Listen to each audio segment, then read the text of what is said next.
Hey everyone, Scotty Moes back again with another episode of Moes on Mic. I've decided to do this intro a bit differently in front of a farm with the animals in the background, as you can see. Very curious looking.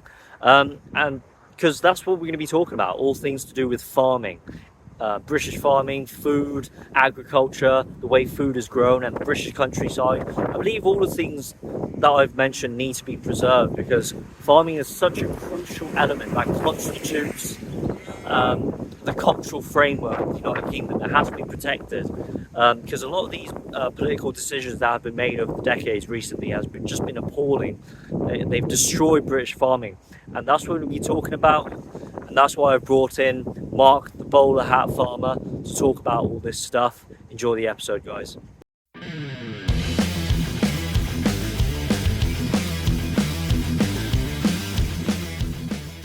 Right. So, Mark, tell us about yourself. What do you do? Because I'm sure at least 70% of the viewers will know who you are. But tell us about yourself and why are you so kind of heavily invested in defending farmers? Why are you so heavily invested in protecting British farming and in this project of yours? Tell us.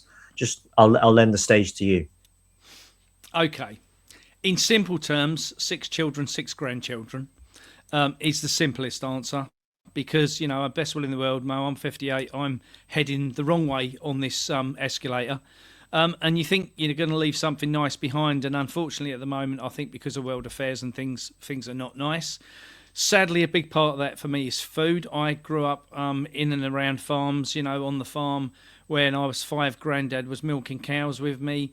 So for me, coming from a background of really good quality nutritional food, I struggled to see how in that 50 years, let's say, we've come from an understanding of every child at school learning about cooking, growing food, producing food, collecting the eggs, milking a cow, to 50 years later where children think that chickens, you know, are something that comes in a plastic bag in Tesco's and that eggs, you know, come from a supermarket. They haven't got a clue anymore. So for me, this journey, which I started on a couple of years ago, where I decided that it was time for me, because I've been either in the farming business or the food business my entire career. So for me, I decided that after I left school at 16, went and did my university degree in agriculture, that everything I'd been taught went against everything I believed about farming. So they were all about big farms, lots of chemicals, lots of fertiliser, all synthetic, teaching us how to kill the soil at every opportunity. And for me, it should have been about, well, if you put animals on the soil over the winter and graze over the winter, the natural manure will go on the ground, that'll get, you know, dug in, and we'll end up with a lovely nutritional soil. And that will give us good quality food. And over the last 50 years, we've removed that from farming and we've removed the education of food from schools. So for me, the quest is now, how do we get that knowledge back in? So for the last 2 years since I started my quest, I've been blessed to have met my partner who is Nigerian by birth, but who fully understands what real food is. So for me, coming from an English family, let's say, where it's all in the last 50 years become about processed food and about the junk what we buy from a supermarket, to, you know, meeting up with a partner who only understands how to cook with meat and veg and fish and rice and, you know, real good quality food. So over the last 2 years, I've had the chance to develop my station, you know, the station and the channels, and to be able to get, you know, nearly to 100,000 followers now across the platforms. And the big thing for me in all of this is how we re-educate the public into wanting good quality food. And the reason I say re-educating is because speaking with a friend this morning who's passionate about wanting to get better quality food on the plate of school dinners, right? But to achieve that, you need to get kids first to understand what real good quality food is. Because if you don't, when they get to school and someone dishes it up, they go, I'm not eating that. I want chicken drumsticks, or I want a pizza, or want this. So we've got to go backwards to go forwards. And for me, the last year, sadly, the farm we were living and working on, which my uncle's farm, he passed. So after having a jibby jab, so we had to make a decision that we needed to leave the farm, and I said to my partner, I said, how do you fancy, I had quite a few tour dates booked up, and I said, how do you fancy just, we'll just buy a camper van and bugger off. So we bought a little camper van cheap, and we took off, and we had literally 9 months touring the country. We did Land's End to John O'Groats. We went to visit hundreds of farmers, village halls, churches. We spoke literally at festivals. Anywhere what would have us, we went and spoke about the challenge that farmers are going through at the moment, and how, as a result of those challenges, we develop a new food strategy for the country. So that's kind of where we got to. And then after I got home, it's like, right, we've got all this vast wealth of information. How do we now start doing something with it? So that's where we are. Right, and I believe you're in Somerset at the moment. Is that right? We're in Suffolk until next week. Yeah, Suffolk, and then we move to Somerset next week. Yeah. Nice. What are you doing in Somerset? I've got a friend down there who's got I've got a friend down there who's got small holdings. So we're going to go and lodge down there with him and spend this summer working directly out of his place, and going to do the bigger festivals and things this year. And speak in front of bigger audiences at country fairs and things like that. So I'm going to go down there and take control of all his growing. So he's got a nice polytunnels and electroculture installed and big veg beds. So I'm going to get down there this year and get my hands dirty. Yeah, sure. And I'm sure that's part of your Food Finders Hub project, but we'll try talking about that till the very end of the episode. But yeah, Somerset is home to a lot of farms. I mean, I think Ivy House Farm is Somerset.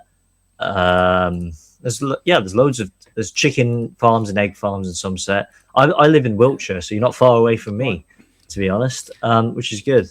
So, right. So you describe how I think the establishment is trying to engineer society into believing that, food grows out of shelves instead of from the soil, and they're trying to brainwash us into thinking that buying from supermarkets and all these mega corps and mega establishments is just the new norm, and it should be part of our everyday lives. But we've become so detached from nature. We've become so detached from how real food is grown, how animals are reared up to ending up on our dinner plates. So can you describe to us what is the beauty of farms in your perspective? What's the beauty behind farming and agriculture and British farming, farm shops? Tell us about that. Well, let's go back a track, because when I was a kid, I was blessed, and I said this when I was on stage down at Advance in London. For me, growing up in a village and growing up on with farm life, we grew up so blessed it was untrue. And I say, because I've been away in Milton Keynes for the weekend, and one of the things which people were speaking about there was about their right to bear arms. And I was like, well, I always had a right to bear arms. As a kid, I always carried a knife, a 6-inch blade. I always carried a gun everywhere. I never shot anyone, and I never stabbed anybody. And I think that shows how much society's changed. We've got fear for those things now, what we didn't have 50 years ago. But we were brought up in a culture where those things were tools. They were everyday use things on the farm. We'd go out to shoot rabbits and pigeons, and, we would get a knife to skin them and gut them and so forth. So they were just everyday things. But I think one of the problems we've got nowadays is that people have forgotten what it was like to live a long time ago, right? Yeah. So, and the reason I say that is if you take culturally across any culture of the world, they would have passed knowledge down generationally. And it seems to be in the last 50 years, we've just accepted we don't do that anymore. We now just send the kids to school and then let them get indoctrinated, whatever crap the government wants to give them. And I was brought up on a farm where Grandad was in charge. Grandad was always the one who taught me about gardening, looking after the animals, whatever needed teaching. Grandad was the one there. So that age barrier was there for us to learn from, and you had respect of that person, and that respect went up and the knowledge came down. And I think we miss that in society. We've become a culture where children are at home on their own, and mum's at work as well as daddy's, because the kids, otherwise they can't put food on the table, and all the kids are latchkey kids. They've all got their own keys, get in the front door, and the community's changed in the last 50 years. When I grew up in a village where if you misbehaved, you got a smack round the ear from any of the elders in the village because they all knew who you were. And you daren't go home and tell your mum it happened because you knew you'd get another one. And what we now see is people don't even know their neighbours. They don't know the people who live in the village. So I hate to think what it's like in the cities. No, I've never lived in the city, so for my son, I'm guessing it's even worse than the countryside is. But I grew up in this beautiful place with an abundance of play areas, of big fields, rivers, lakes, trees to make swings on. Everything what was there in the countryside for us to be able to enjoy and embrace and learn from was there. And I see all of that being eradicated over the last 50 years, and now see an opportunity for us really, if we want to start putting that back. Now, this only comes down to the fact of people wanting that. The question is, you're a damn sight younger than me. What do people nowadays want to see? And for me, I think culturally, they've desecrated our country in the last 50 years. And we now need to really start to understand again, what do we want our countryside to look like? And then how do we best do things with that? And the reason I say that is because if you take a village now, if you go back, let's say 50, 100 years, you would have had a village police officer. You'd have had a village doctor. You'd have had a village, your vicar or rector. You would have had probably 2 or 3 shops in the village. You'd have had everybody knowing everybody. Now there's nothing in the community. Even being in a village now, there is no... Yeah, it's quite stale, yeah. Yeah. It's just got like the cities now. There's no one there who's in charge or who has any authority anymore. It's just stagnant, and that to me doesn't breed the right culture we want to see, in my opinion. Yeah, absolutely. I mean, you summed up the kind of split, the dichotomy between rural living, countryside villages, and this creeping urbanization of the UK. But this isn't just happening to the UK; it's happening all across the world. Yes. I mean, that's how you get corporate America. That's how you get these massive urbanized environments where everything is just so stale. It's so drab and dreary and boring. And look at the buildings in the city of London and Birmingham. Look at the state of them. They look like they've been like someone designed it out of Minecraft or something, on like some digi app or digi networking program or something.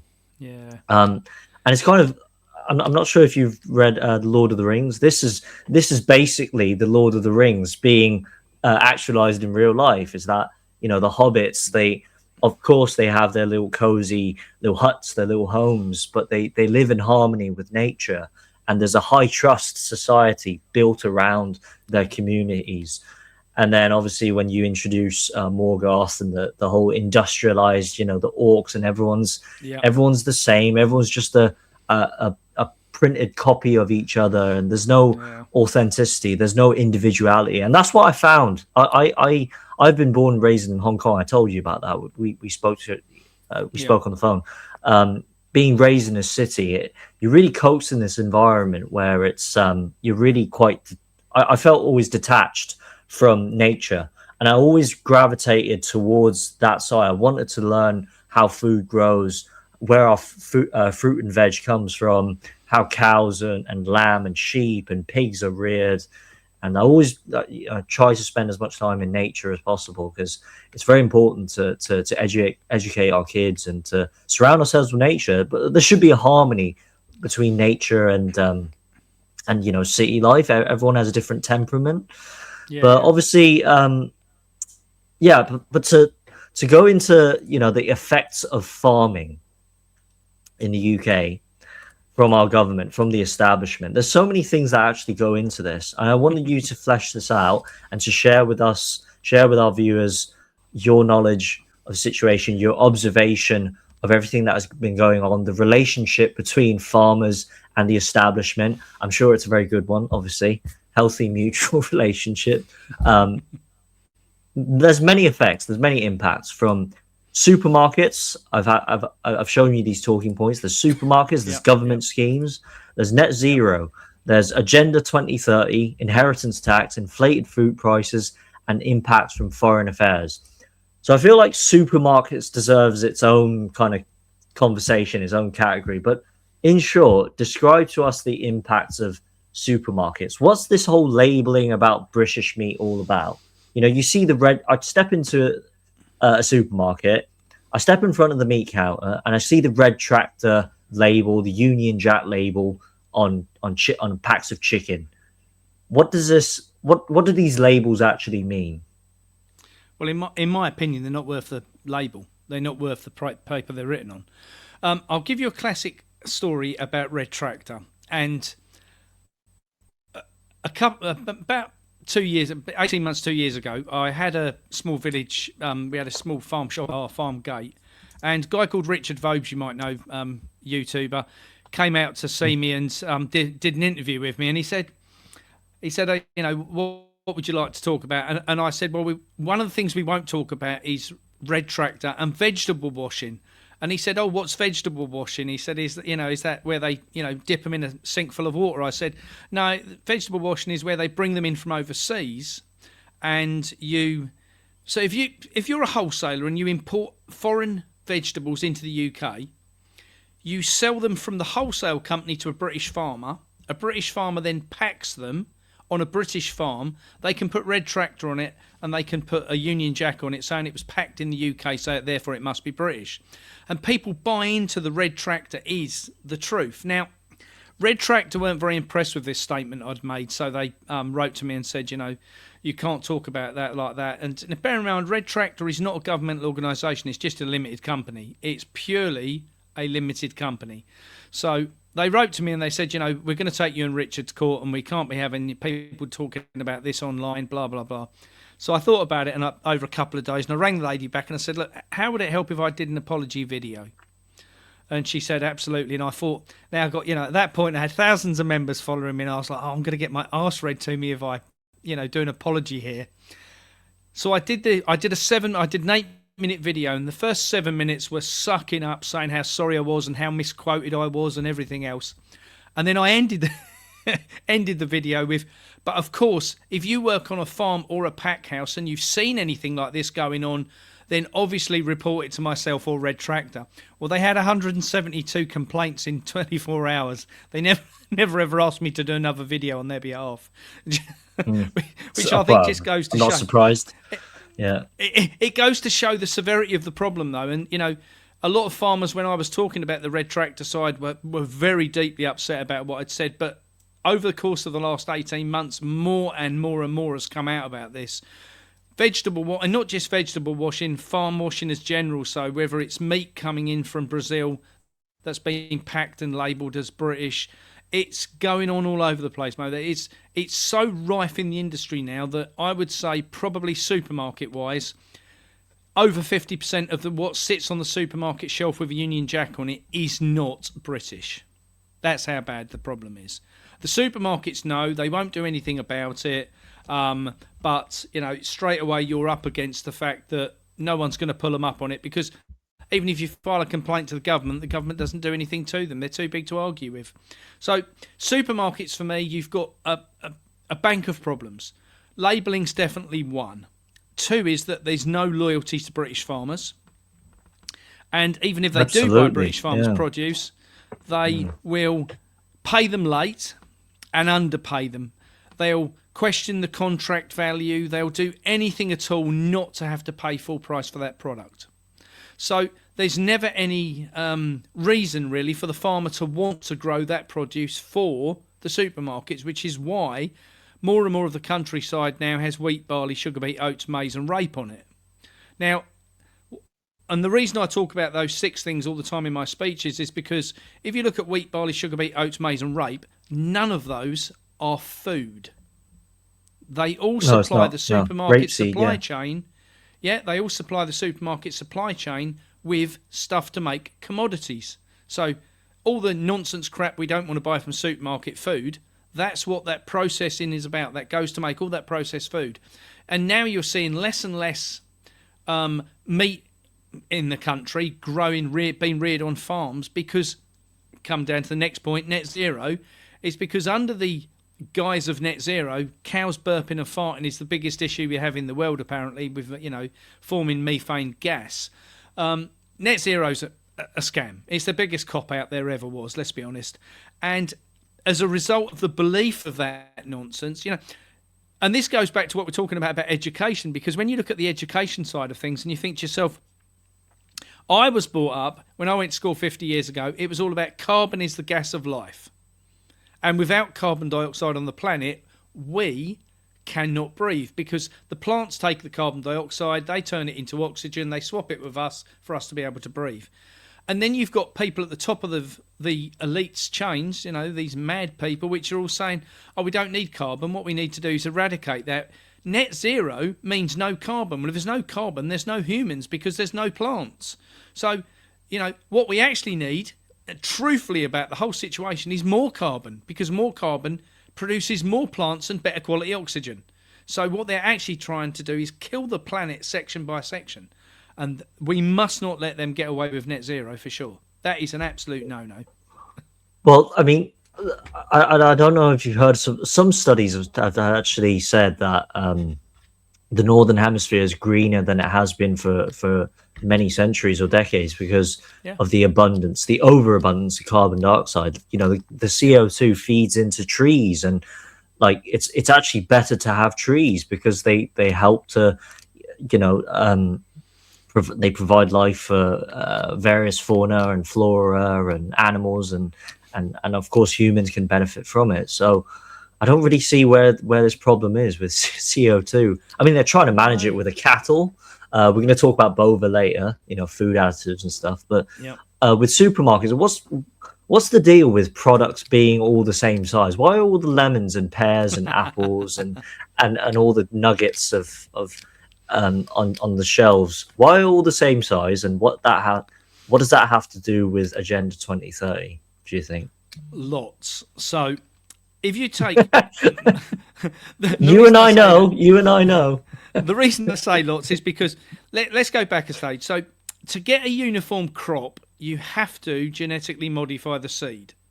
So to have GMO seed, you have two things. You have a uniform crop, and you have something that won't naturally reproduce itself.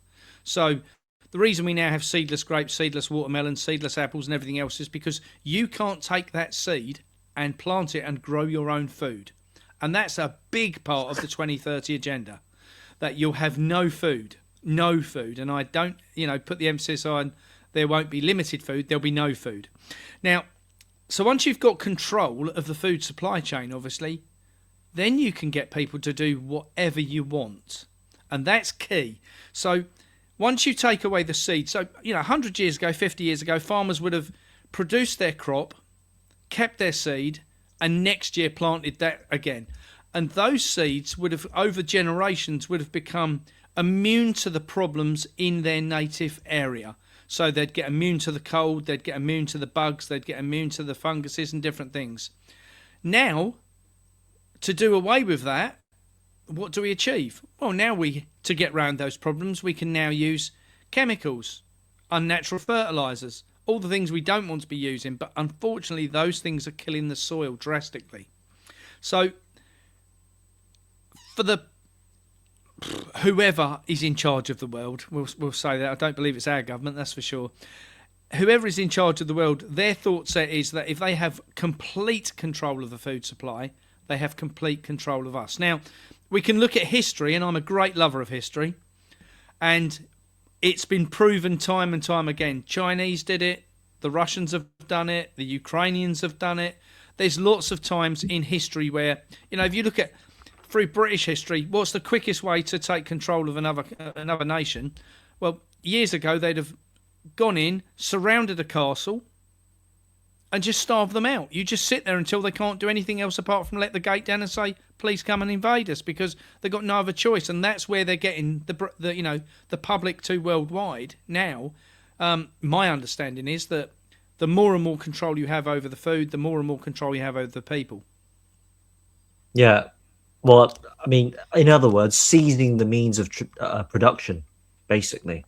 I mean, you described it in... I'm a history buff as well. I mean, if you look if you look into these communist countries, what they have in common, Cambodia, Ho Chi Minh's Vietnam, Communist China, Soviet Union, they all seized the means of production. They all targeted the farmers, especially Chairman Mao in Communist Yeah. China.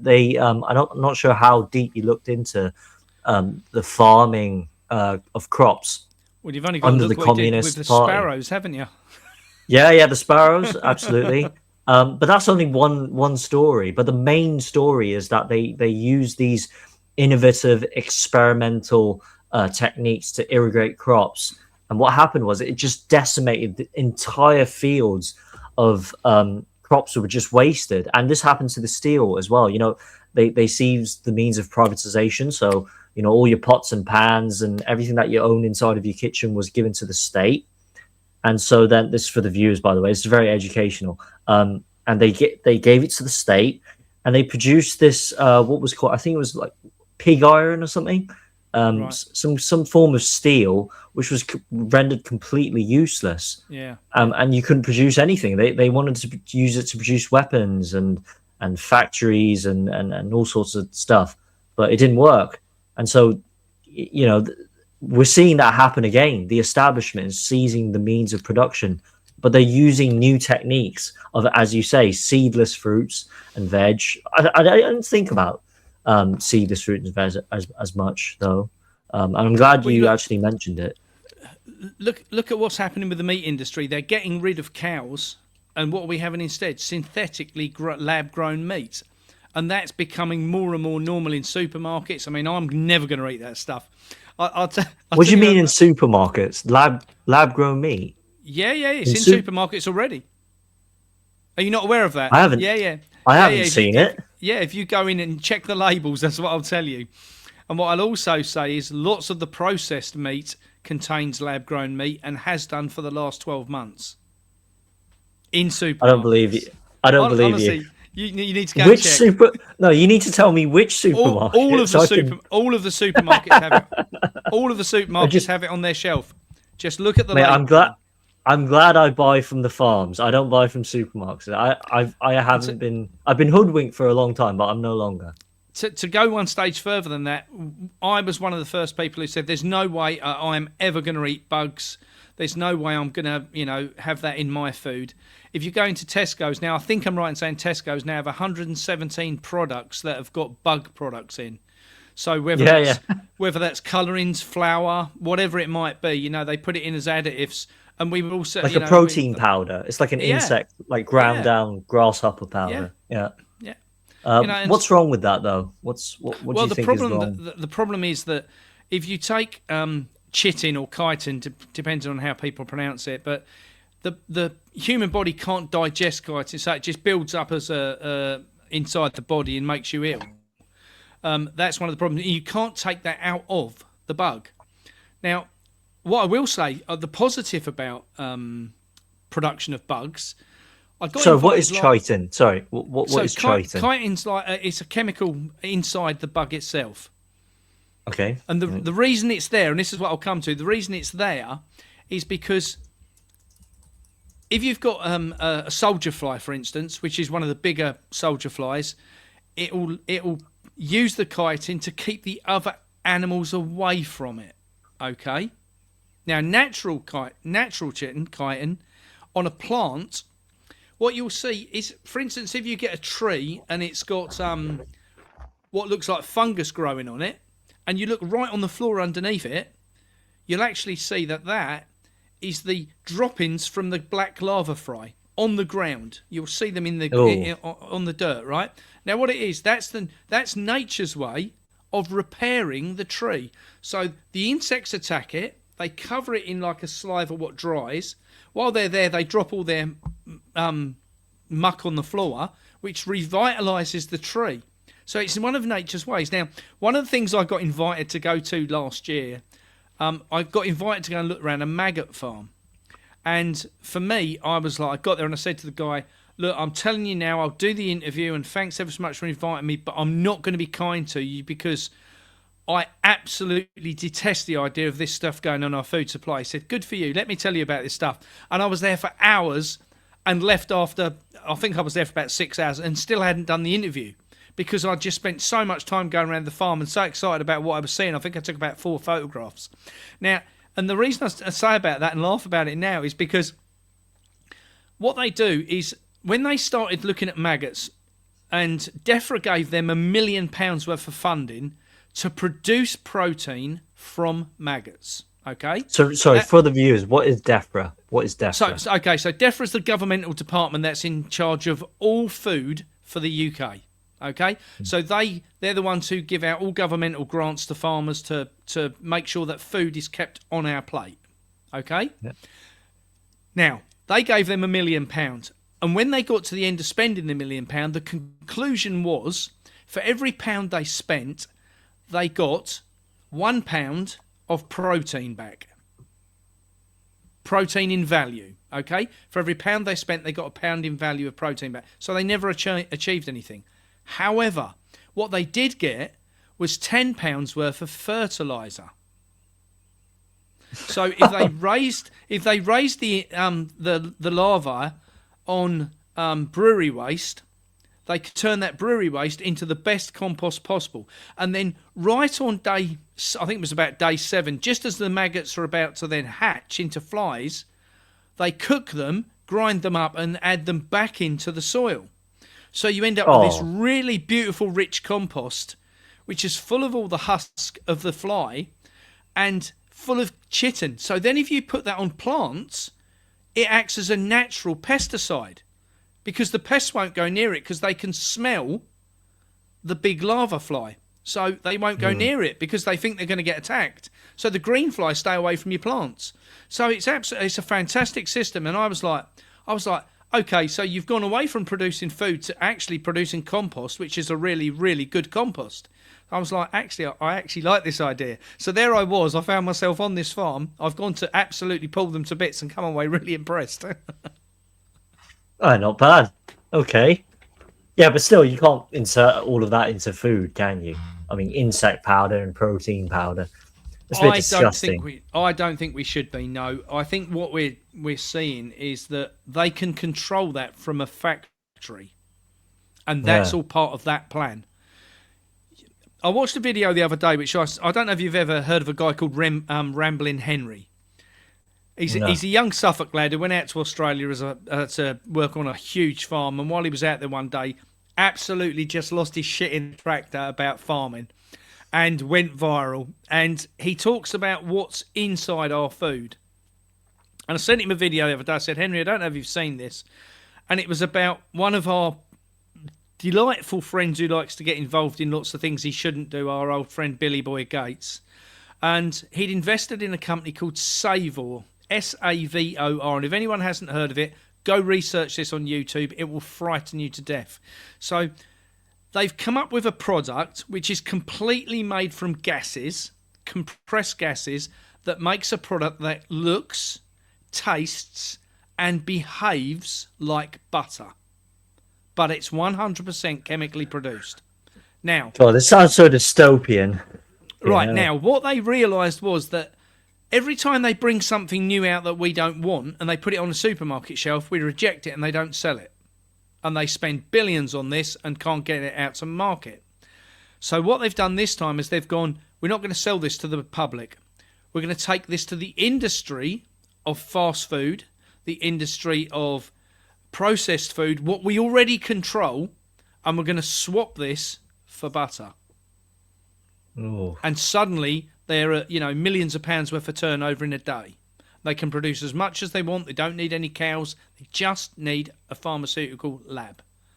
And that's what they're doing. They're gradually taking away one piece at a time of our food supply chain and directly changing it. So that's, over the news over the last few weeks, you say, the milk price has gone down from 34p a litre to a farmer to 30p a litre. Why has it gone down? Well, there's no demand. Well, the reason there's no demand is because they're swapping things like that in the marketplace, so we don't need as much milk to produce. So we're seeing, and palm oil especially, Cadbury's, Cadbury's milk chocolate. We all know Cadbury's, that's the brand, Cadbury's milk chocolate. There's no milk in it anymore.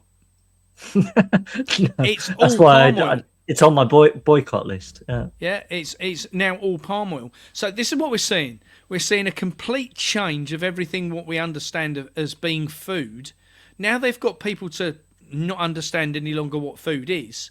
Then it's really easy to change it without them knowing or caring.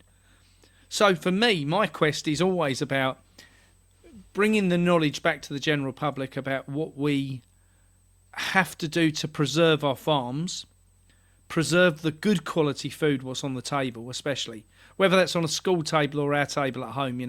We need to make sure that we can eat the best we can when we can. Now, you know as well as I do, the problem with eating healthily is if you eat healthy food, you become healthy, and that doesn't fit the agenda. They need people sick because sick people need drugs to make them better. Well, sick people need benefits. Sick people as well. or people unhealthy need benefits. They need the state to take care of them. They want They want a society that feels comfortable with the state being so powerful. But that's. Let's not talk politics here at this point, but we also know that it's really easy if you've got state-dependent people. It's really easy to get them to vote for the person who's been putting the food on the plate. Exactly. Yeah. Is that a fair explanation? I mean, and it makes the children happy as well, which is even more dystopian and frightening. I mean, that's why I brought up the example of communist China back then in the mid 20th century, and now the state and the establishment is utilizing experimental, innovative ideas to introduce new foods on our dinner plate, which is, I just think, it's like a horror show. I mean, like what's the deal with human hair being found in some food products? I saw on Anna's Food and Lifestyle. Maybe talk us through that. There's some kind of. Want my honest opinion of what I think it is? Go ahead. My honest opinion is they're putting human meat into food. That's my honest opinion. But in what foods? What like specifically what foods contain these sorts of things? Well, I know and I'm not condemning any particular fast food environment here, but certainly fast food burger chains especially have had numerous times across the world where they've had their meat inspected and it's come back to say that it contains everything apart from what it should contain. That there is definitely human meat inside burgers. And for me, is that too far-fetched for people? I don't know. I think that people need to wake up to what's going on around the world. Mate, you're going to bring down my channel. You're bringing down my channel at this point. I have to shut my channel down. Right. Well, but I think that's what I think is what it is. Cool. It's all right. It's in the middle. It's in the middle of the video, so it sits tucked in the corner. I do think there's lots of ingredients in the food we now eat that maybe shouldn't be there. Let's put it like that. Yeah, I mean, it's these experimental techniques and all these labels. They're read in very, very small print. You don't even know what goes in there. I mean, half of that's the whole point, isn't it? Half of the bread in America, it's full of chemicals. It's full of things that aren't flour, that aren't yeast or water. There's chemicals like EH something and a load of numbers afterwards. And all of this doesn't make sense, to be honest. We've actually transitioned into the topic of food alteration, so altering a food. And I wanted to get your reaction to some of these. What do you think about Arla? What Arla Foods have been doing? They say that the addition of bova doesn't go into the milk itself. Yeah. Is that? Should we? Can we trust? Can we trust them? No, don't trust. Don't trust any big organisation where the shareholders are getting paid. That's my opinion. No, but does bova actually go into milk? Like, what is the effect of bova? Okay, so tell us about bova. What bova does is it's an additive you put into the food to stop them building up gas. Okay. To the cows. Yeah, right. The cow. So the gas, what a cow builds up inside the methane. Yeah, because methane is dangerous. Apparently, it's causing storms in the Philippines. Apparently, but if you take methane, the reason we have methane in a cow is because the grass is breaking down what they're eating, the food they're breaking down's eating, and that's causing the methane. So they've come up with this product that they say the cow can eat to reduce the methane. Now, the only thing it has done so far is killed the cows, and there's, it's well documented all across Europe that they gave it to the cows, and they've now had to stop giving it to. But what I will say, yes, they have stopped at this point giving it to the cows, but they're still building the factory in Scotland to produce Beauvais. So just bear that in mind when Arla says we're not going to use it anymore. They're still building the factory, right? Now, no, they're waiting for the Greens to get in power. That's right. What they want. To legalise drugs. Yeah, I don't Choose Bova. Now, saying there doesn't go through the cow's blood system and into the milk, I think is rather naive. And the reason I say that, so I'll give you another example of this. A lot of people believe they're allergic to eating bread because of the gluten in bread. Yeah, you've heard this. Oh, I can't eat bread because of the gluten. 99% of people are not allergic to gluten. What they are allergic to is the fact that glyphosate has been used as a weed killer on crops. That glyphosate changes the protein value of the wheat. Your body cannot deal with the protein change in the wheat. So when they grind the wheat down to make flour, the glyphosate protein change goes through the system. You're then allergic to it. Something what should have been perfect for your body is suddenly you're allergic to it. So even people saying, well, I only have, I have a really natural bread. It's only got 4 ingredients. Okay, where did you get the flour from? Does the flour have glyphosate on? Because if the flour does have glyphosate on it, the challenge is that you will then have gluten, high gluten protein, and you will not be able to digest that food. So just like the milk, they come up with all these great ideas, and then you start to unpick the chemical reaction to your body in the background and start to realise, actually, there's a massive problem here, but no one talks about it because that will rock the industry. And that's what I love doing. So with glyphosate, is that folic acid? Are you talking about fortification of white flour? No. That's a completely different thing. So glyphosate is a chemical spray. So years ago, after the Vietnam War finished, and they were using, you've heard of a thing called Agent Orange. Yeah. What they used to spray on the trees to kill the vegetation. That is glyphosate of today. Okay, so Monsanto made Agent Orange. They then, after the Vietnam War, they changed it, because they were still obviously manufacturing it, to put onto crops to kill the weed. Now, so this is how much glyphosate you can end up with on a farm, to give you an idea. So before we plant the field, we'll put glyphosate on it to kill the weeds. We then plough it, drill it, the crop starts to come up, so do the weeds, so we spray it with glyphosate. Now, the plant seed is an F1 breed, so it's bred not to be affected by the killing disease, which is the glyphosate. So the wheat will stay alive, but the wheat will die. So you give it a good dose of that then.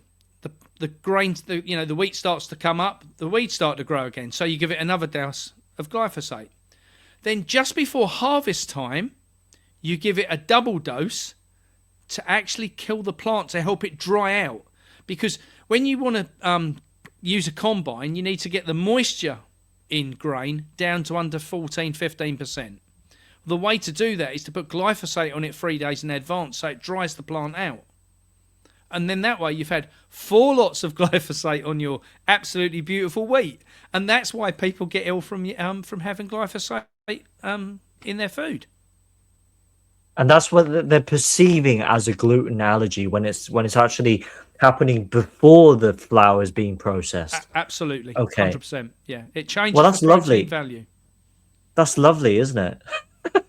But this is what we're up against, And if you look at Arla and what they're doing with Beauvais and what they do with the milk once they've got it. I'm a raw milk drinker, so wherever I can get raw milk, I always drink raw milk.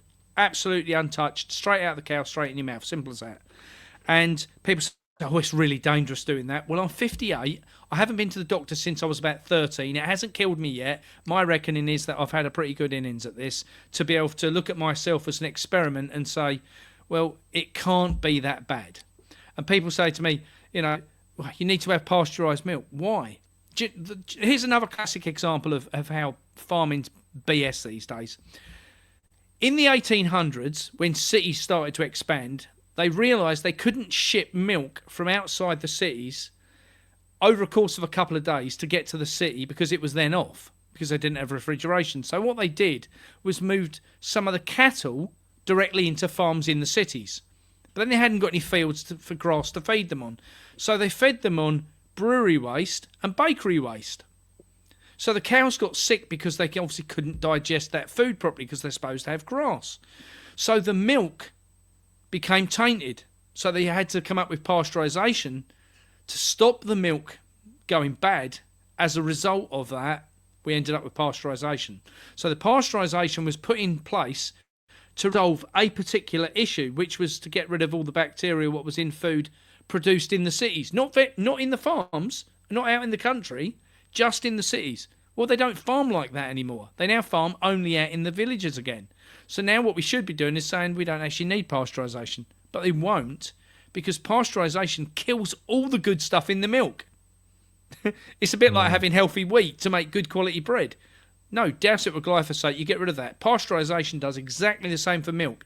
Kills all the enzymes, kills all the protein and bacteria and everything what does your stomach good. Kills it, so you've got a sterile product that doesn't do you any good anymore. So people say, I have a pint of milk every day. Oh, good for you. You might as well have a pint. Is there at least not some benefit to pasteurised milk? I mean, surely it's a lot better than milk that has had bova added to it, right? Or is pasteurisation wouldn't change that? Or is the difference between raw milk and pasteurised milk just night and day? Absolutely night and day. Yeah, it's 100% different. Yeah, okay. You're talking about something that's full of life, something that's completely full of life and natural. To almost, you might as well. But bear in mind, I don't know if you have a microwave. I won't use the damn things because if you put food into a microwave, it absolutely kills every molecule in it. That's exactly what the pasteurisation does to milk. So there's nothing any good in it anymore. Yes, it's white water. Well, but the microwave debate is a bit of an odd one, because if you're against microwaves, you might as well be against all forms of cooking. Because I mean, microwaves work in a very different way. Yeah, but microwaves, they do use radiation, but it uses, I think, what's called a non-ionizing radiation. So the radiation doesn't affect the molecules inside or the nutrients inside of the foods. I don't know. I mean, who said that? The scientists who came up with it. Well, I'll have to go back in time. But yeah, I should be. Well, then, according to what you say, I should be buying my milk from raw milk vendors. But 100%. I mean, my closest one is a 45-minute drive. So I mean, I usually buy my milk from Ivy House, from a farm shop that sells Ivy House Farm Dairy. I mean, they say their milk is homogenized and pasteurized. What is homogenized milk? What does it do? I've got to be honest, I've never looked at homogenized, so I don't know what the difference is. I know I've been down the road of pasteurization. I don't know with homogenized. I've got to be honest. It's not something I've ever looked into. Yeah, but I've tasted raw milk before. I mean, it tastes pretty good, fabulous. But yeah, it's just getting enough.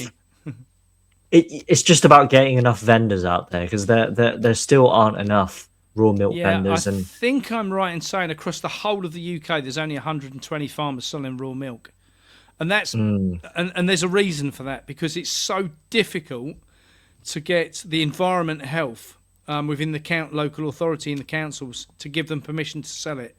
It's an absolute nightmare. Yeah, because food and health and safety and stuff. Yeah. And I've got a friend who has just recently done it up in Manchester direction, called Milkalicious, and they were supplying Arla, and Arla just decided one night, well, we're not collecting it anymore, and they were delivering they were producing 1,000 litres of milk. They were Muller, which it's all part of the same beast, but they were a Muller farmer, and suddenly overnight they were with no one coming to collect the milk, so they wanted to go down the road of setting up, and for months they were tipping the milk down the drain because the council wouldn't let them sell it.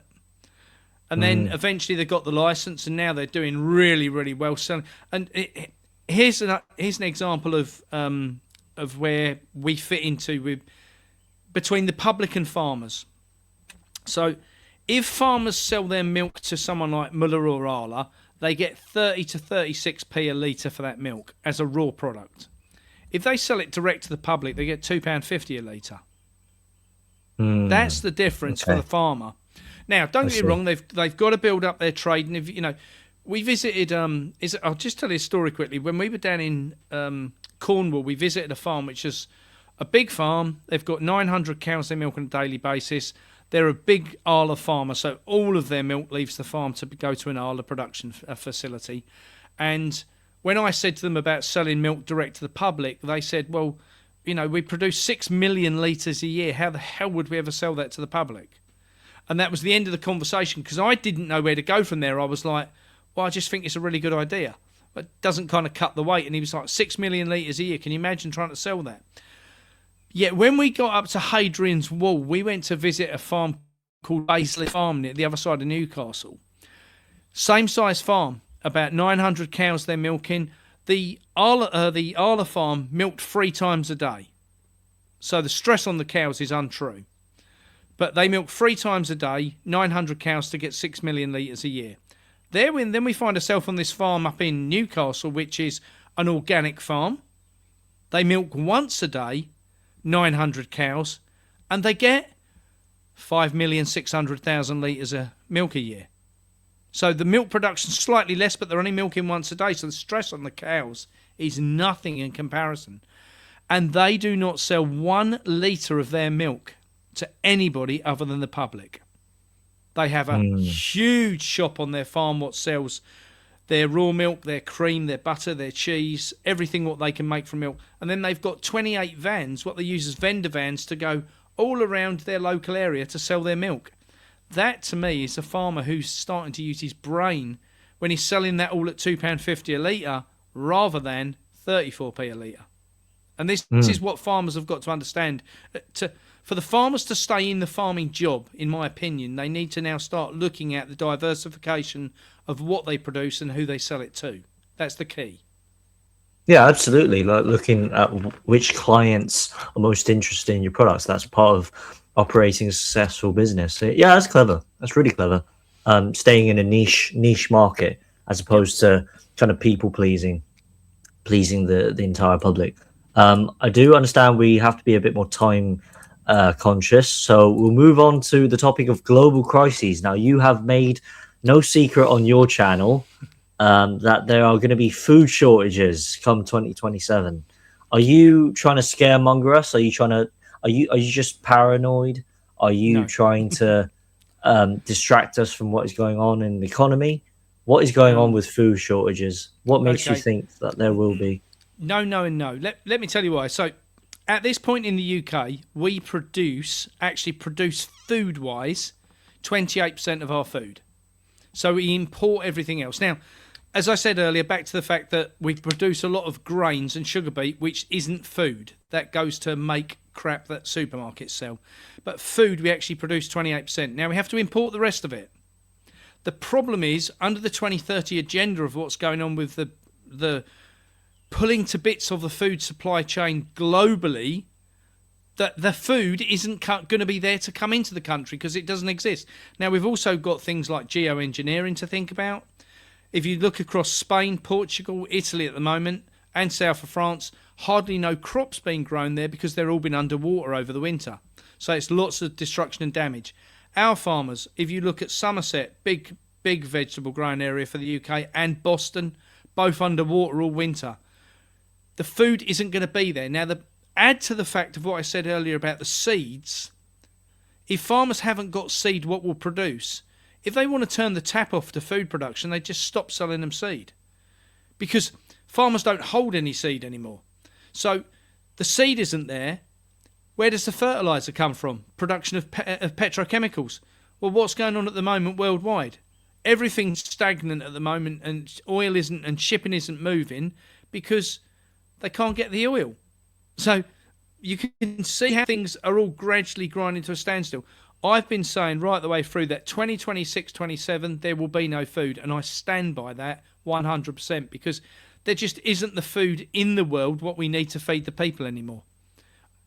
We've launched No, various is it things. because it's because we live in such a globalized world? We live in such a 100%. globalized state that we Yeah. rely on other countries for imports. Did you say only 28% of foods come from Yeah. Britain? Now the So government that will tell you being, it's 60%. If you look on the government website, it says we produce nearly 60% of our food.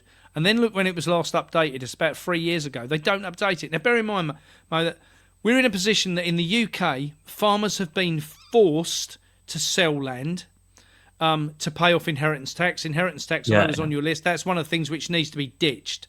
it's That's a something. killer tax. Yeah, It is. It's there for no other purpose than to get rid of farms. Simple as that. Farmers have been paid to not produce food. So they've been paid to put wind turbines on their land, to put solar panels on their land, to cut down the trees, to make room for green agendas. We've got massive housing projects going in, new roads going in, HS2, whatever it's called, it's going in, big railway line going through the middle of the country, taking up millions of acres of land, what we can't produce food on anymore.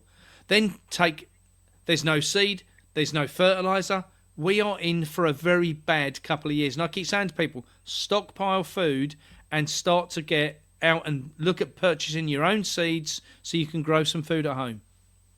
and stop buying from supermarkets. Stop funding the That's the megacorps. biggest, absolutely. I mean, that's a start definitely at least.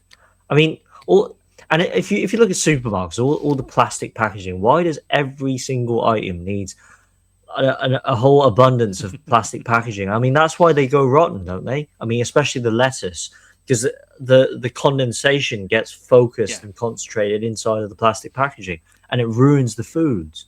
Well, I mean, There was this company in Sweden, I think. I heard on Anna's Food and Lifestyle channel. She said that there was a company in Sweden. They were developing this rapeseed oil coating on fruit and veg, on cucumbers, to replace plastic packaging. I mean, that's pretty insane, is it not? There's lots of companies out there, and again, our dear friend Billy Gates has been one of the companies that came out with a product called Appeal, and Appeal is effectively a coating of vegetable oil, apparently, which coats the product so it can't breathe.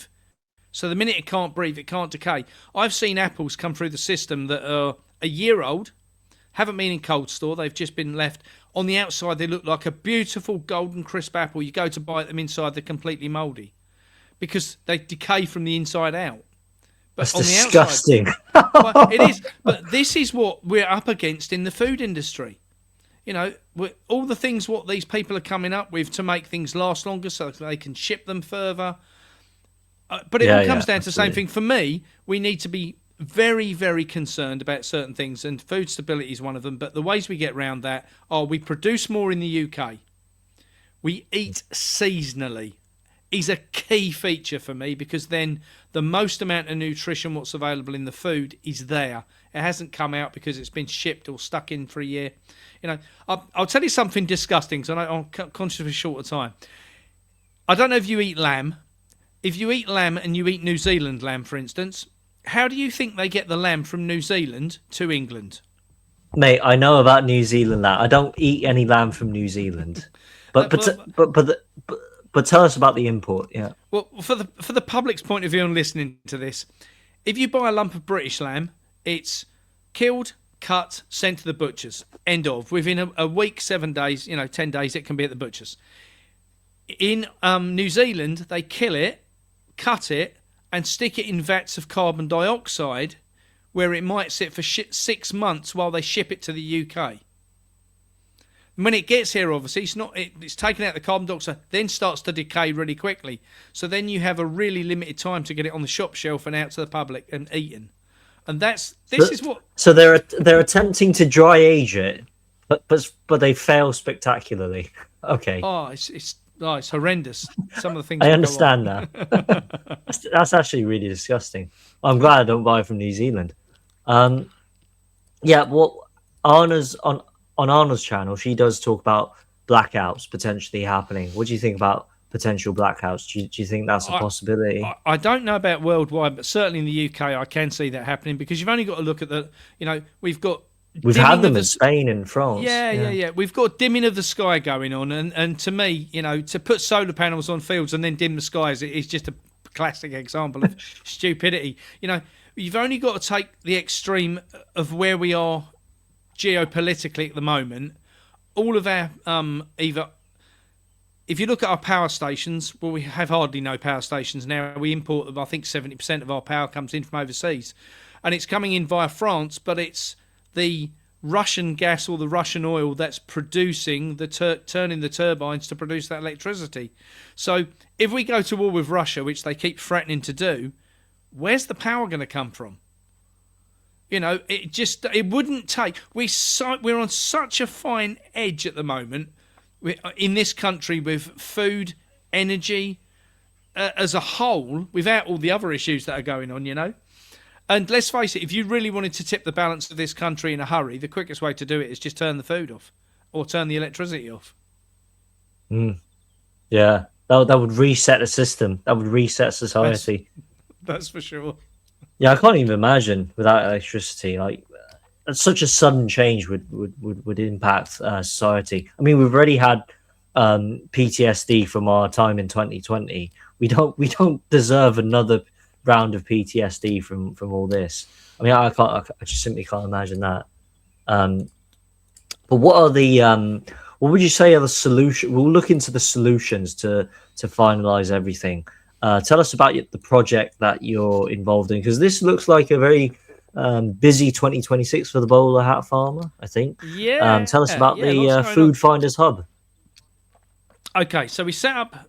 When I went on tour last year, one of the things what came out of it really, really quickly is that farmers want to sell to the public and not supermarkets, a lot of the smaller farmers, and the public are desperate to buy from farmers, but no one knows where anybody is.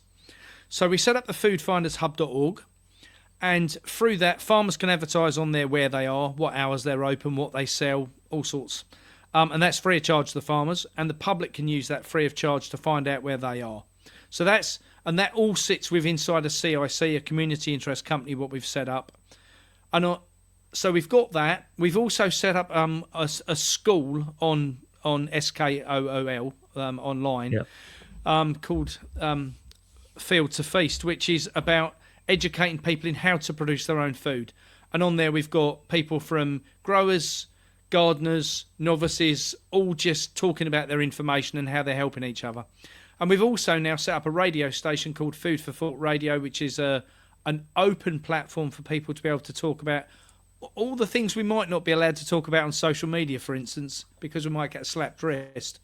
And within that gives us the opportunity to talk about those things and talk about the solutions. Because for me, since 2020, a lot of people have been on the doom and gloom of what's coming with the 2030 agenda. And for me, the biggest thing we need here is solutions. Right. So you're trying to gather different voices and different people together into a hub. Yeah. And how can people volunteer, do you think? Yeah, well, if they go to foodfindershub.org, there's two buttons on there, which one is to make a kind donation to us, and the other is to volunteer. So if they click on the volunteer button, it gives them the opportunity to be able to volunteer on either a farm, pick up litter in the village, for instance, get involved in the radio station, get involved in the food hub. There's about 10 different solutions on there for people to be able to volunteer to do. And I think this is key because the people want change. We're seeing that in the country at this point in time. People are wanting change, and within change comes solutions, and without solutions you don't get change. Absolutely. That's fantastic. And I'll include Food Finders Hub, the website, in the description down below for the viewers.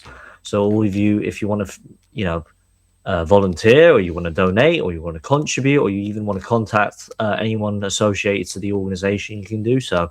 Talk to us about the solutions of food stockpiling, because we did talk about that in response to food shortages. What should we be stockpiling on? Tinned tuna, tinned fish. Yeah. There's two aspects to this, in my opinion, and Anna talks about this a lot on her channel. I think one, people need to understand, don't stockpile what you don't eat, because lots of people saying to me, oh, I've got massive amounts of pasta, and if you've got pasta and rice, great. Have you got enough water? Because if there isn't no electricity, will you have water? Have you got a means to cook those things if there isn't any electricity? So have a good think through it.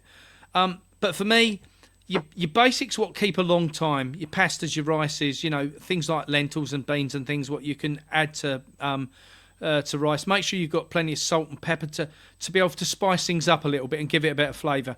Definitely tinned meat and fish. It's an easy one, because you'll be able to go to it in a day, a week, a month, for a year. And I do believe that the food shortages will be very, very severe. I believe there will be food for those who can afford it, but I don't think most people will be able to afford it. That's the problem. I think we're heading into a hyperinflation time, and with that comes less food generally coming into the country. And for me, the Food Finders Hub, people say to me, oh, what about if the internet goes down? For me, I think we have a window of 6-9 months before this starts to happen. So for me, my suggestion is find out where your local farmer is now, while you've got the chance to go and build a relationship with that farmer. So when the challenges do come, you can get food. When everybody else hasn't got their relationship with that farmer, it'd be a lot more difficult for them. That's my advice to people. And obviously, like I say, stockpile heritage seeds. Heritage means they haven't been GMO'd. So they're ancient seeds that they can plant and they'll still grow.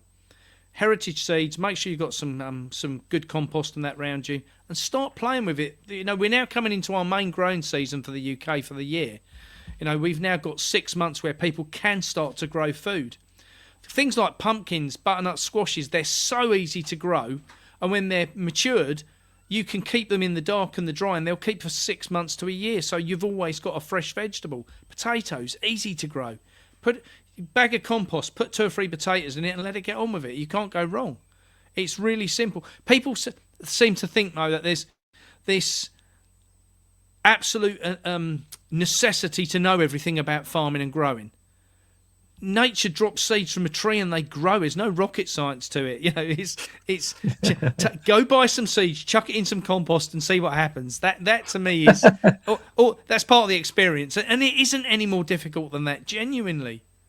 Yeah, mushrooms are also quite easy to grow, aren't they? Very, very depending easy. on the variety, and you can dehydrate them as well. Yes, as long as we have electricity, so they can keep for a long time. I think stockpiling on semi non-perishables is I mean, that's just common sense. Like tinned foods, so tinned meat and fish. Unfortunately, eggs are a challenge because you can't really. Actually, they're not. If you know what you're doing, you can actually lime water. If you get you can get catering lime powder, which is like lime what they build houses with. Out of the ground. If you get lime, mix it with water and put your eggs in it, but you can't use shop eggs, I have to say, because they have to have the bloom on them. So if you've got a farmer that produces dirty eggs, where they've still got the mud and things straight from the chicken's arse. Straight from the chicken's arse, yeah. They've got the bloom on, and you put them in lime water, they'll keep for 5 years. We're eating eggs, where we are at present, we're eating eggs that are 5 years old and they're still fresh. They can't go off. That's how they used to travel across the Midwest in America, and they always had fresh food because they knew how to preserve things.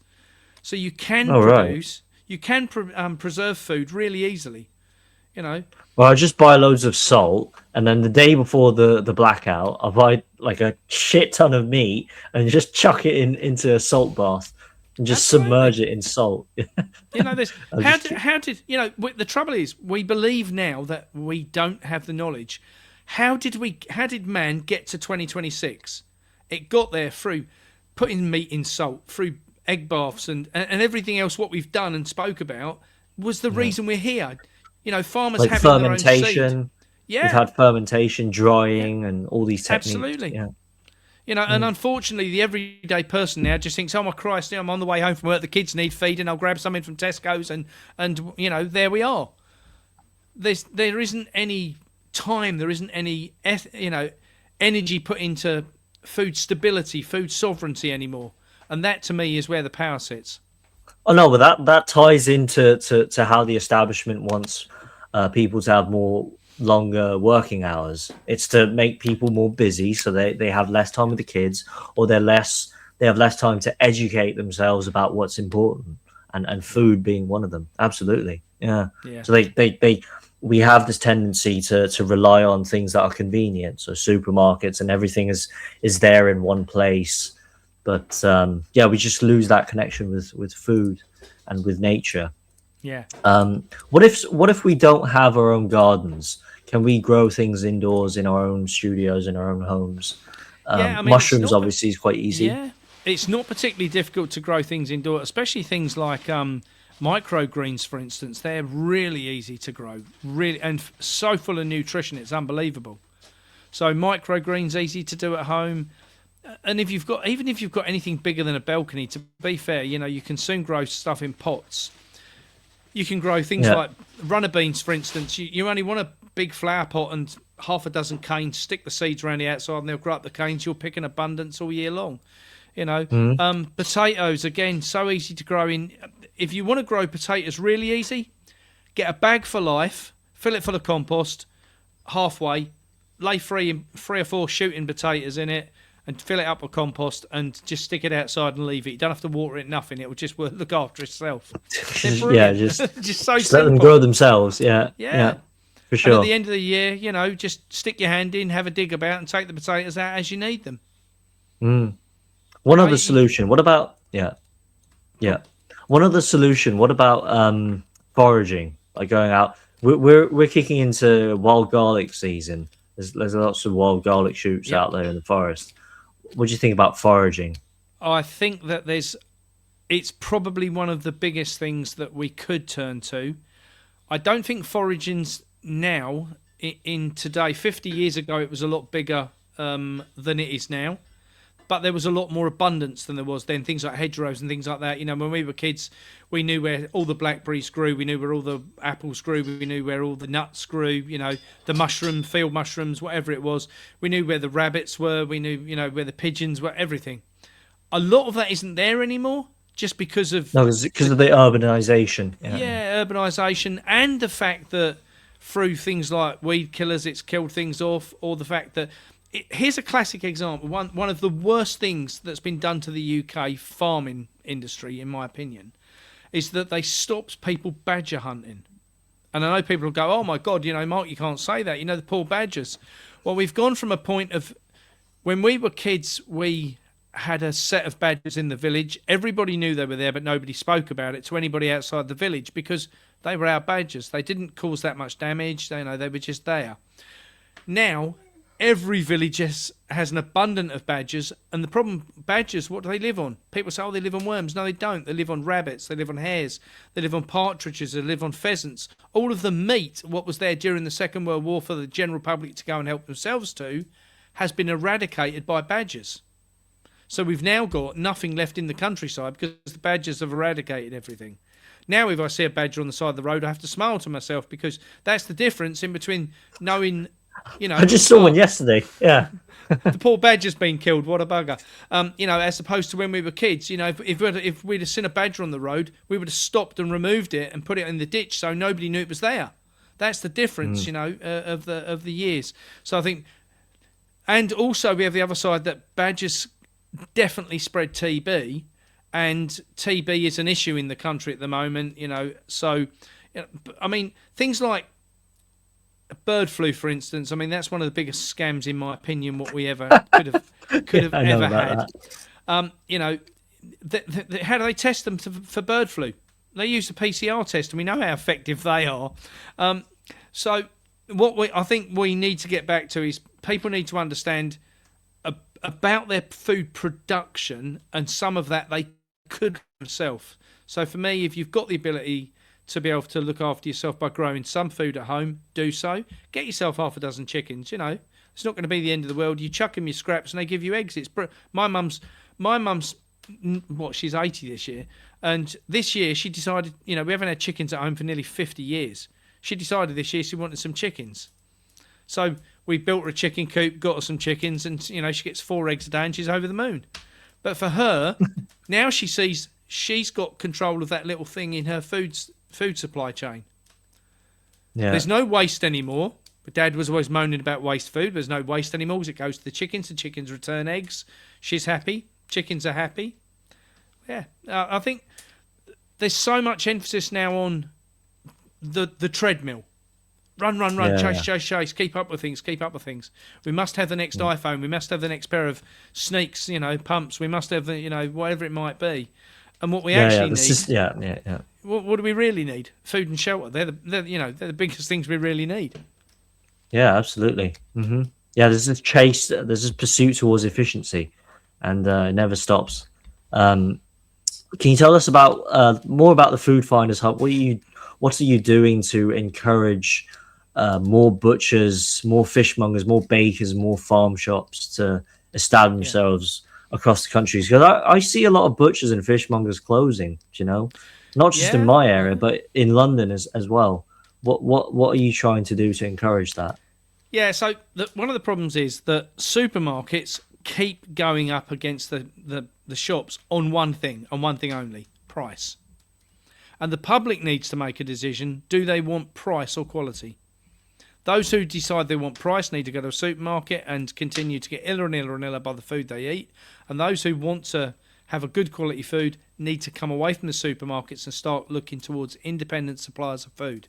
That might be a butcher, a baker, greengrocer, fishmonger, market stall, farmer's market, whatever that needs to look like. And we list all of those on the Food Hub. So what I said, we've also got 500 people that are ambassadors for the Food Finders Hub. That if they're out and about and they see a really good butcher's or a greengrocer's, they just send us their details and we speak to them and get them listed on the site. So we've got about 1,500 now listed across the UK.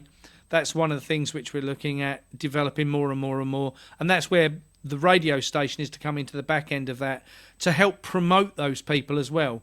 So we can promote into the psyche of people, support these people. It's better quality food, and that's where we need to be going. And, I'm very much for standing up against the establishment, and the establishment is fed monetary-wise by the supermarkets. They're a big part of the system. And what we need to do, for me, to bring down that system and the control it has, is you take away the money from the supermarkets, because that's the grassroots value of what most people... If you pay your council tax or not, doesn't matter. Can you live without food? No. End of conversation. So people say, I'm not going to pay my council tax to fight back. Good luck. It makes no difference to the council.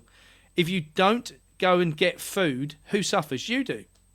So as a result of that, go buy your food, but take that money. Take every pound you take away from a supermarket and spend with a butcher, baker, council maker, farm shop, whatever it might be. All of that money is coming away from the grip of the government as, a whole. And, people say, here's one of the things what I do find is that people say to me, oh, but supermarkets are so much cheaper. Well, they are, because what people don't realise is that they're subsidised to sell food cheap. People think farmers are subsidised to grow food cheap. They're not. That's nonsense. The days of that are well gone. But supermarkets, here's an example. If I employ somebody on a 0-hour contract as a farmer, how much am I given by the government to help employ that person? Nothing. No, nothing. No. How much is the supermarket given? £10,000. Every person, what they take on a 0-hour contract, a supermarket's giving £10,000. And then they use that £10,000 to subsidise the price of the food to make farmers look bad on what they want to charge for the food because of what it's actually worth. At the end of the day, if a kilo of potatoes is worth 50p, the farmer should be able to get 50 pence for it. Why is the supermarket selling it at 6 pence for Christmas? Because they can. Yeah, they have so much leverage over the industry, over the food industry. I mean, this is classic cronyism. I see it as crony capitalism. Are you at the Food Finders Hub? Are you trying to discourage farmers from going through the supermarket route of selling their items, especially with honey? I think honey farmers, bee farmers, all meat farmers, I think, shouldn't be going through the supermarket route. They can just sell directly to restaurants or something.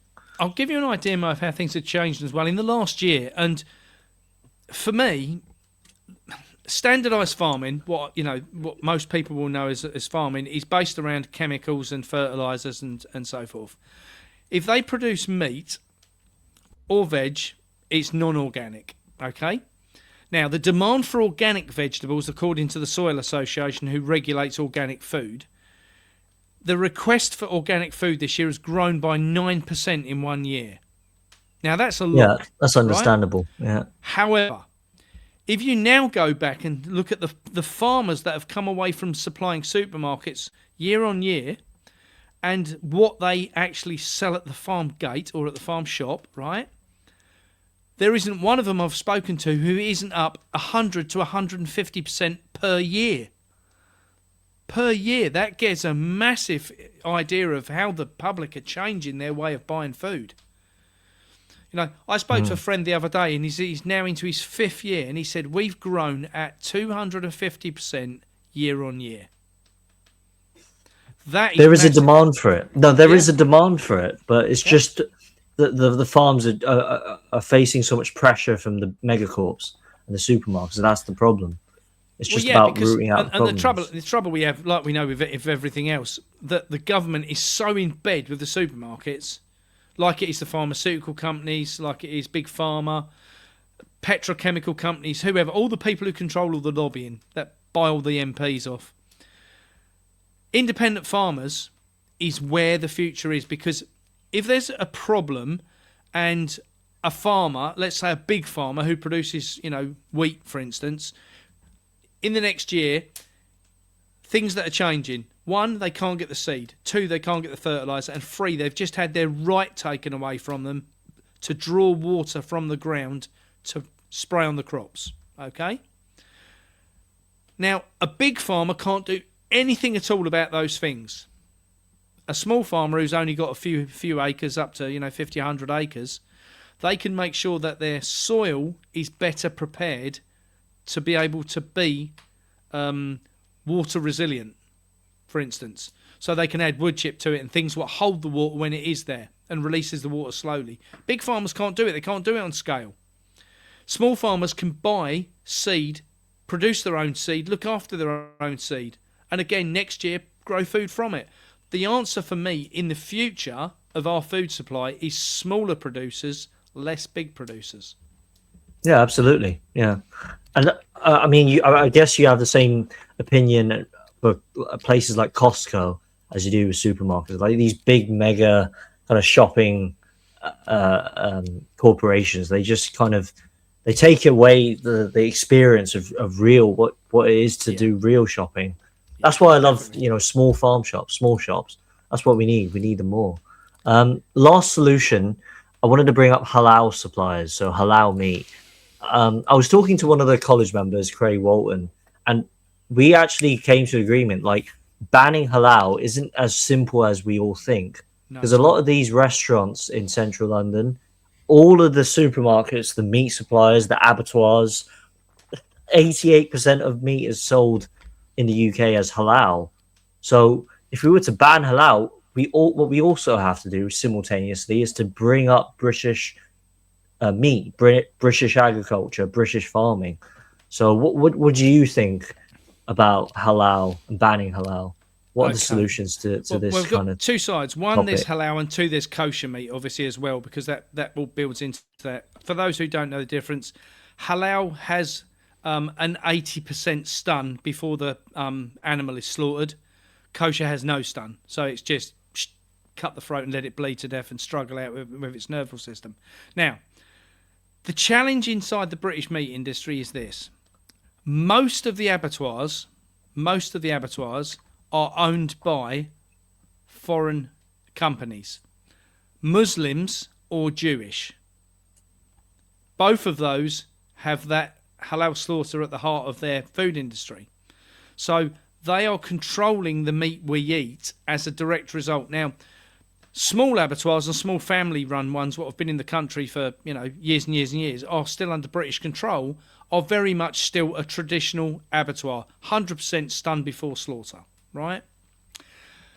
So when people say, "Oh, we just need to stop it," you can't.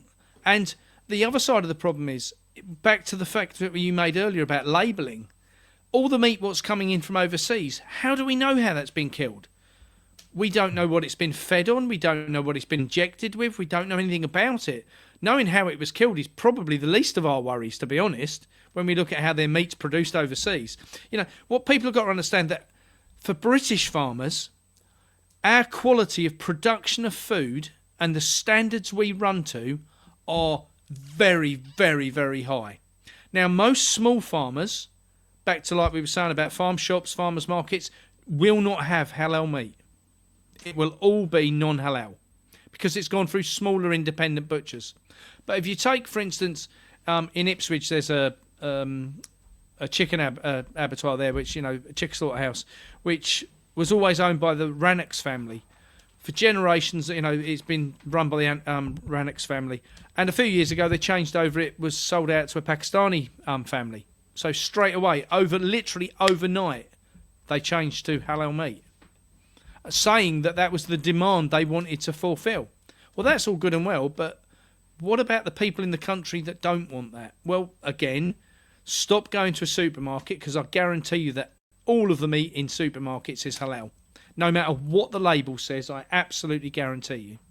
So well, apart from pork, obviously. Apart from pork. The pork is the safest option, I think. Yeah. Well, there's a Chinese abattoir near us, which is in a place called Watton, which is the biggest abattoir for killing pigs, I think, in the whole of East Anglia. And they're halal. Mm. Yeah. So they cut the throat and then that's it. Yeah, they don't even stun it. No, don't even stun it. No, we should follow British welfare standards. We have the best in the world. I mean, yeah, but I think there's also part of that, and I don't want to get into the the cultural debate about things, but I think as a British country, we've had the right to have what we want taken away from us because of influence, and when those family abattoirs couldn't survive anymore, they should have been sponsored by DEFRA. So this is where it comes back to, in my opinion, DEFRA are the most, they're the most useless organisation in the country, other than the NFU. The NFU, National Farmers Union, the NFU actually stands for no feckin' use. That's what it stands for. So this is what we're up against in the farming industry as a whole. We've got big organisations what are in charge of a lot of control, don't have, in my opinion, British farmers' best interests at heart. Absolutely. Yeah, that's great.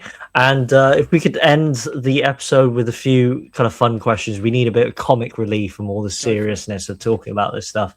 Tell us about your story behind the bowler hat. What's with the bowler hat? Okay, well, my bowler hat is here. One of my many bowler hats. This isn't the original one. My original one's in the van from the weekend. Okay.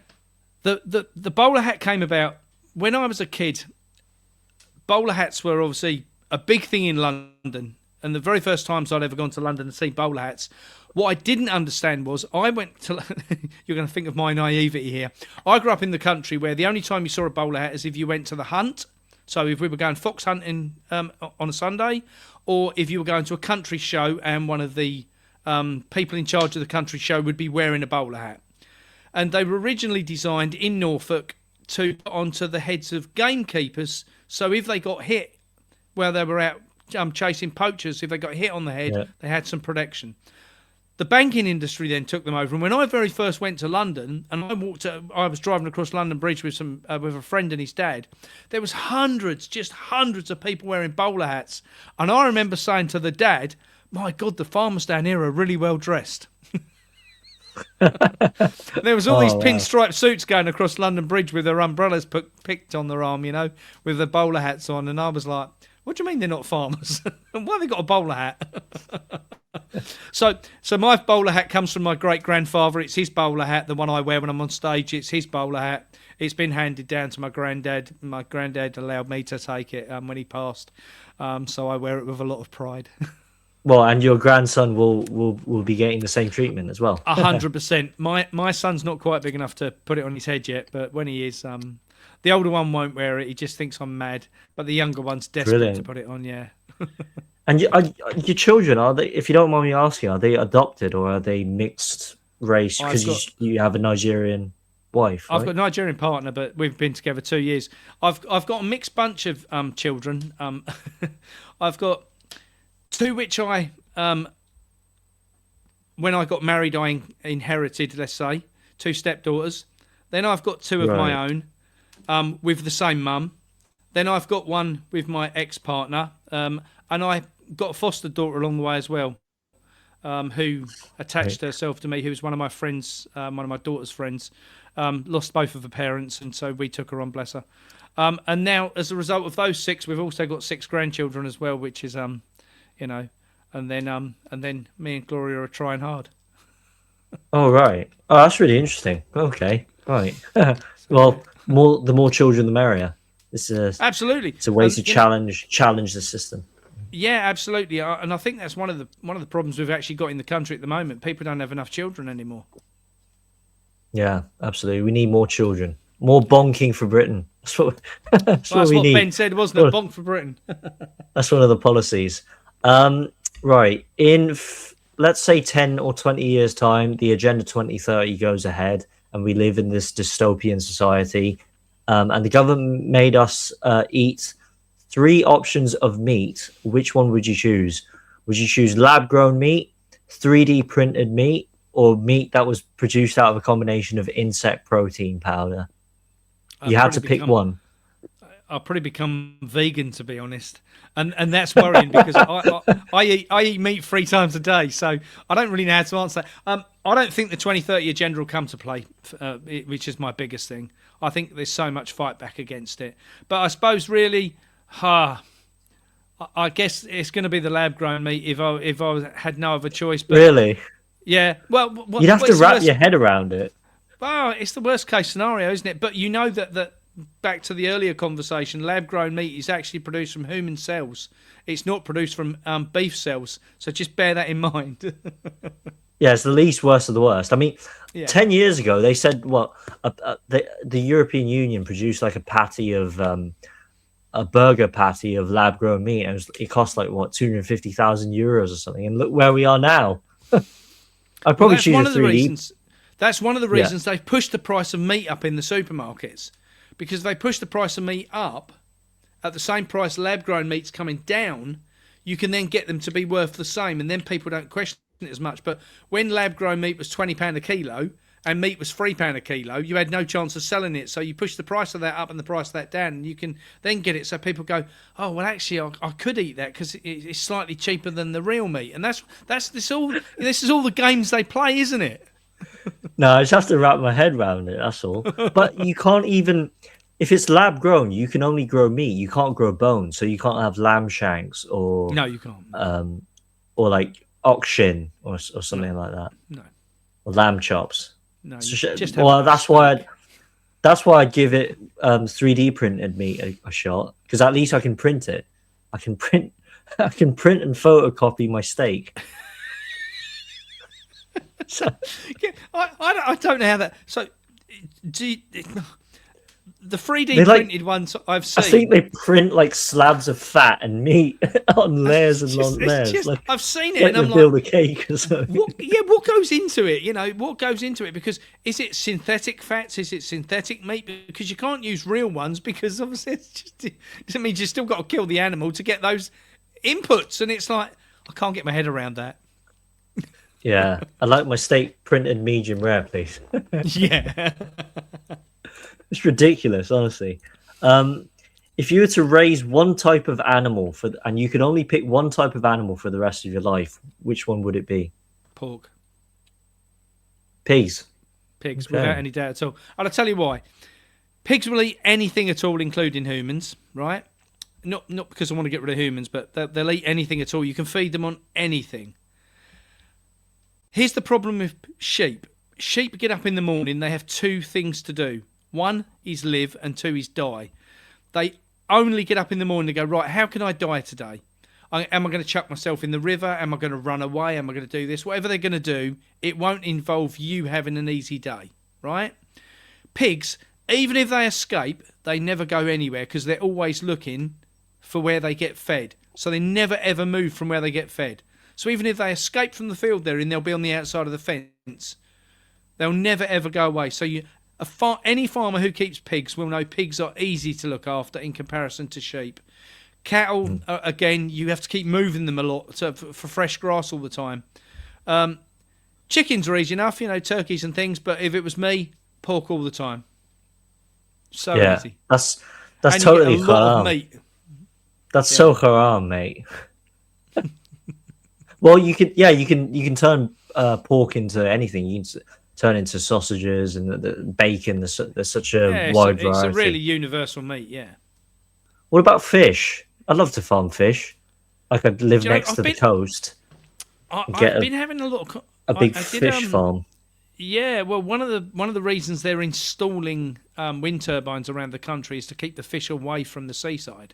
People don't realise this, but yeah, so the wind turbines as they turn send a signal through the ground that keeps the fish well away from the wind turbines, and they're surrounding the whole country with them, so we can't fish inside there. There isn't any fish along the beaches anymore. Now, what I will say Wait, is seriously, is that what is happening? that's what it's I about. mean, Yeah, I go mackerel fishing in the summer. There haven't been yeah, mackerel for years since 2023. I've noticed that there's that's been a why. lot less mackerel. Yeah, yeah. And even if you can't see the wind turbines, they're not far off. When I've flown in and out of the country at different times, you see these huge farms that were out in the North Sea, further enough from the land that you can't see them, but they're out there.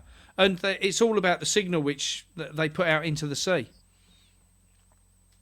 But It's so evil.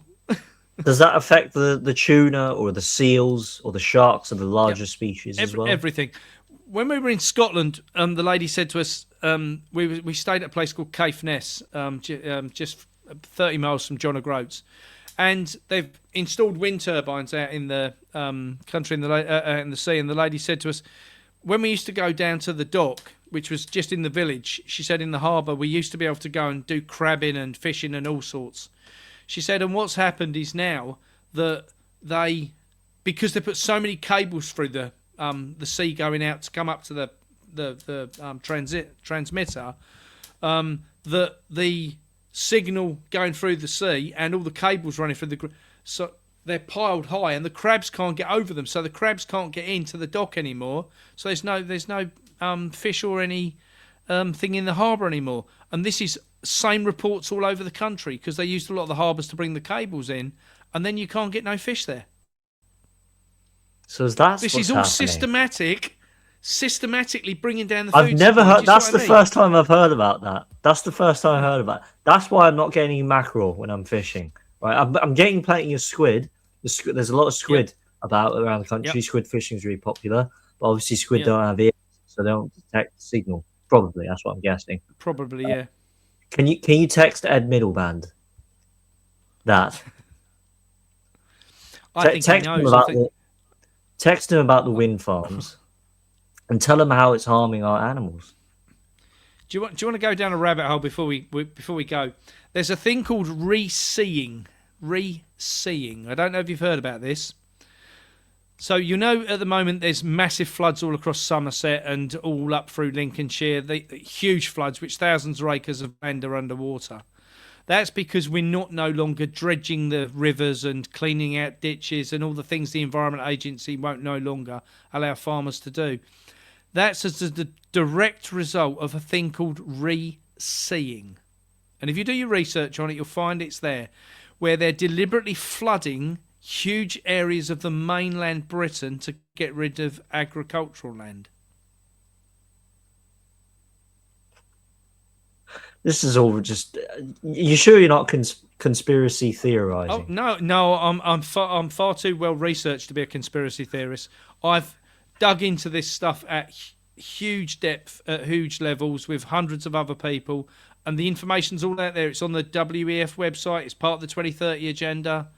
The depopulation of the UK is a big part, and to put it back to wildlife and so forth. And you see the things like if you take away the food supply, people go, "Oh, I'm going to go fishing," but there's no fish. Oh well, I'm going to go and get a rabbit. There is no rabbits. I'm going to go and pick blackberries, but there's no more hedgerows. So you see how they've diminished it Yeah, I all the see way what you down the mean. line. Yeah, there's all the solutions that we're thinking of. They're 10 Yeah, steps ahead of us. So yeah, there's no fish, there's no rabbits, there's no wild garlic or brambles or anything to yeah. forage for. And don't get me So wrong, they there's still can. pockets of that in the country, of course there is. But as a direct result of a lot of the action they've taken over the past 20 years, a lot of things are not there. What were there in the last war, for instance? Now, one last thing, because I've got to tell you this, because this one blew my head. I had a phone call from a guy down in London who is a park ranger. Okay, so he is one of the head people for London parks. Yeah. And the last time the government passed a law to say that people could grow vegetables inside a park was in 1939, and it finished in 1946. They've just passed a new law this last month to allow the general public to start growing food inside parks. Oh, Inside I've heard London. you say that. But why though? But why is the question? Well, Yeah. to me, it says that they know there's going to be food shortages. No, that is quite telling, isn't it? That is quite telling. Yeah. It's not a coincidence. It's not a Or they coincidence. think that they're guiding us towards a war that we perhaps don't want to go into. Hmm. Hmm. But either way, that Possibly. creates the same food shortages, and this is the issue. Possibly. Yeah, they're preparing for something. Something's to come. As I said, they're 10 steps ahead of us. Oh, Um, absolutely. this is quite tricky. But anyways, thanks for lending us your precious time, Mark. It's been a And pleasure. I'm sure Advanced UK will be setting up their agriculture policy and making a presentation very soon. We are Hopefully. starting on that next week. That's something I'm brilliant. really looking forward to being part of. Yes, that's the whole reason I joined the college, was to be part of the agricultural policy, to make sure that, not only doing the tour last year, we got a lot of knowledge what nobody else has got. So now we need to put that knowledge to a really good use. And what better way than to support the party and to support the general public in the future of good quality food on the table. Absolutely, yeah. And we need people like you, and we need the members as well to give their feedback. So as soon as that policy is drafted and announced, you'll be back on my channel. We'll talk about it in detail, and we're going to see how things pan out. We'll see the feedback from members to see how things progress. So anyways, thanks for your time. Thank you to the viewers. Be sure to subscribe to BowlerHatFarmer's YouTube channel, but subscribe to mine because mine is better, obviously. But yeah, I'll see you guys next time, and I'll say goodbye to you behind the scenes. Thank you so much once again, everybody, for watching the episode. I had a really good, fun chat with Mark. There were definitely a lot of things that I was completely unaware of and didn't know about that I discovered during that discussion with him. I hope you take all of the information and advice from Mark on board on how to go through this incoming food crisis that we're all about to experience. And be sure to support Mark's work on his YouTube channel and the Food Finders Hub down in the description. All the projects that he's involved in, I'll leave the links down there. Be sure to like and subscribe, comment down below, and in case you've missed our previous episode, it'll appear somewhere here, or you can watch my most recent video, which is somewhere over here. This Guardian Moes powering off.